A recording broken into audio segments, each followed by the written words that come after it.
أعوذ بالله من الشيطان الرجيم. بسم الله الرحمن الرحيم. إذ أوى الفتية إلى الكهف فقالوا ربنا آتنا من لدنك رحمة وهيئ لنا من أمرنا رشدا. هنا الفتية يعني إذ أوى الفتية يعني الشباب، كانوا شباب، وهذا الشباب كانوا 7 وثامنهم كلبهم، مع ان لا يعلمهم الا قليل. خلاص انتم من القليل اهو. 7 وثامنهم ايه؟ ما هي جايه في الايات بعد كده هنعرف يعني ايه اشمعنى يعني 7 وثامنهم ايه؟ كلبهم. هم 7 والثامن ايه؟ كلبهم.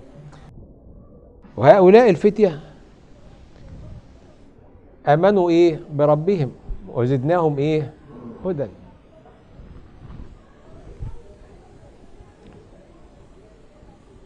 وكلمة إذ أوى الفتية إلى الكهف، الكهف يبقى هم عارفين الكهف.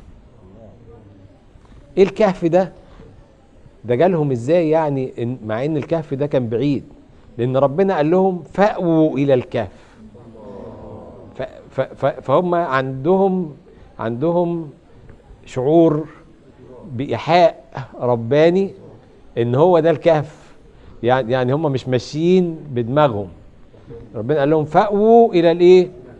إذ أوى الفتية إلى الإيه؟ إلى الكهف. فأول ما قعدوا كده ما عملوش حاجة تاني، قالوا فقالوا ربنا. الفهم يعني أول ما قعدوا فقالوا ربنا. وكلمة فقالوا ربنا ده اتيكيت جامد جدا، اتيكيت في معاملة في الدعاء. فقالوا ما طلبوش الحاجة على طول، لا، فقالوا ربنا. لازم الأول تقدم اسم من أسماء الله، يعني تقول يا رب، يا رزاق، يا كريم، يا حليم، كده يعني.